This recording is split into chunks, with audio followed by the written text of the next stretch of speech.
Në Kosovë, Komisioni Qendror i Zgjedhjeve pritet që javën e ardhshme të përmbyll procesin e numërimit votave dhe të shpall rezultatet përfundimtare të zgjedhjeve parakohshme parlamentare atje.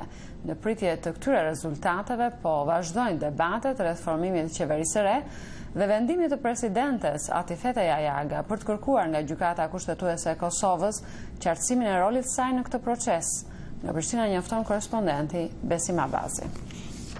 I javën që po vjen pritet të shpallen rezultatet përfundimtare të zgjedhjeve të parakohshme parlamentare të 8 qershorit në Kosovë. Së këndimi i fillimi i muajit korrik mund ta gjejë Kosovën me rezultate të vërtetuara të këtyre zgjedhjeve.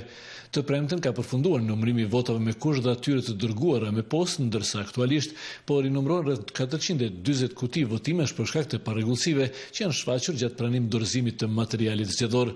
Certifikimi i rezultateve është kusht për fillimin e procesit të zbatimit të rezultateve të zgjedhjeve, përkatësisht ngritjen e institucioneve të reja që kësaj radhe duket më e vështirë për shkak të zhvillimeve politike.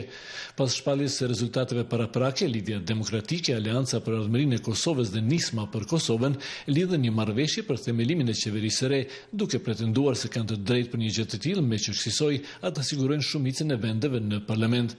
Ndërsa Partia Demokratike, e cila doli e para në zgjedhje, ngulfem se është ajo që duhet formojë qeverinë në bazë të Kushtetutës. Debatet shpesh të nxehta rreth kësaj çështje kanë bërë që presidentja e Kosovës Atifete Jajaga, e cila duhet të emërojë mandatarin e qeverisë, të drejtohet Gjykatës Kushtetuese me kërkesën për qartësim të rolit të saj kushtetues kundrull formimit të qeverisë së Kosovës. Një pjesë e përfaqësuesve politike kritikuan presidentin Jajaga duke theksuar se ky ishte veprim i ngutshëm dhe i panevojshëm i presidentes në këtë fazë të procesit. Por presidentja konsideron se me këtë veprim sigurohet një proces i drejtë dhe i besueshëm që do të garantojë funksionimin demokratik të institucioneve të shtetit, ndërsa kanë analizuar se kërkesa nuk ndërhyn në punën e Komisionit Qendror të Zgjedhjeve drejt përfundimit të procesit zgjedhor. Vendimi i saj është mbështetur nga diplomatët perëndimor, të cilët u kanë bërë thirrje partive politike që të respektojnë vendimin e Gjykatës Kushtetuese kur të dalë ai dhe të ruajnë qetësinë në periudhën e përmbylljes së procesit të zgjedhjeve. Për Zërin e Amerikës, Besim Abazi, Prishtinë.